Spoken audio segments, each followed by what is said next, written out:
Painting water is one of the trickiest effects to master in oil painting.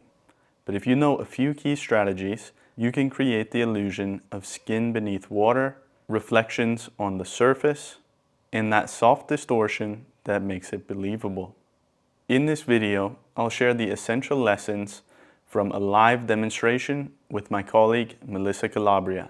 These are the notes that I took while watching her process, and they are exactly what you can use to bring your own underwater portraits to life. Tip number 1, tone your canvas. Don't start with a white canvas. Melisa toned hers a warm orange on purpose. This middle value helps you judge lights and darks more accurately and sets up a strong contrast with the greenish tones of the water.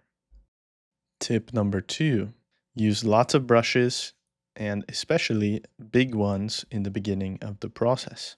She kept multiple pairs of brushes, some for lights, some for shadows, some for midtones, and even for different colors so that none of her palette mixes got dirty.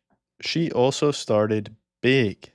Big brushes mean big forms and gradually moving into smaller details. This is critical because it helps to set the structure and avoids overworking, which so often happens with complex subjects like a figure in water. Tip number 3, start with the darkest tones. Melisa began by placing her darkest values. That anchors the structure of the portrait, the relative contrast, and makes it easier to gauge everything else. Tip number 4, respect the form at the waterline. This one is huge. The waterline must follow the structure of the form. Think of it like topography. Any place where the form moves, the line of the water must move in the same way. If you have a curved area, then the waterline should curve. If the cheekbone stands out, then you need the waterline to stand out. If the jaw turns in and curves, the waterline must also curve. That contour tells the viewer exactly how the form sits underwater. Tip number 5, simplify what's underwater. Areas that are covered by the water lose detail, contrast, and warmth. Reds and yellows get absorbed, so you need to add more green and blue tendencies. Keep it soft, blurred, and simplified compared to what's above the surface of the water. Tip number 6, pre-mix your palette. I cannot emphasize this one enough because Melisa spent a whole hour pre-mixing value strings before she started painting.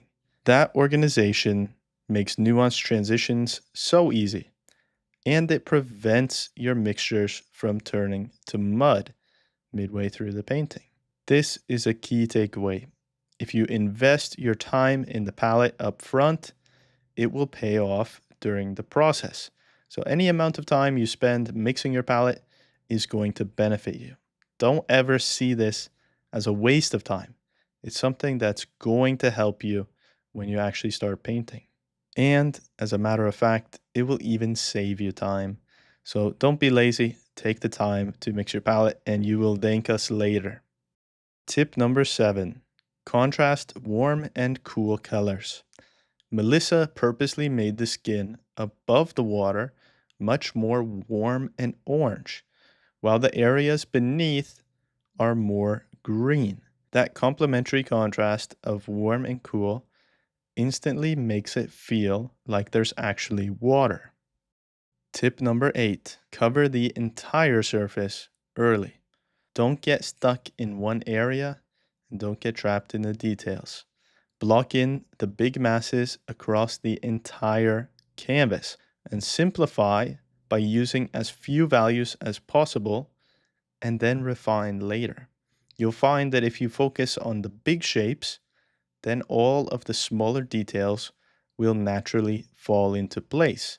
However, if you focus on the details too soon, it will be hard to backtrack a structure or a foundation that isn't solid. Tip number 9. Use texture to your advantage. Visible brushstrokes should follow the form in order to help describe the structure. So don't be afraid of showing texture. Use the brushstrokes to help add liveliness. Tip number 10. Use effects selectively. At the waterline, you can add a bright highlight or darker contours, but don't use it all over. Use these effects sparingly so that they feel natural. High contrast everywhere is the same as no contrast. Tip number 11. Add something floating in the water. Melisa demonstrated how a small leaf floating on the surface can amplify the feeling of water. It's a simple but powerful effect that can enhance the illusion. These tips barely scratch the surface of what we teach inside my online mentorship community, Kitschtown Live. Every week, you can join me and Melisa for live demos, critiques, and lessons on topics just like this. And guess what? We'll even make videos by your request.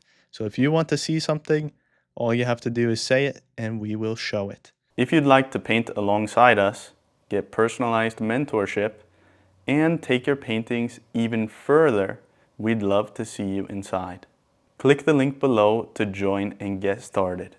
Thank you so much for watching and have a great rest of your day.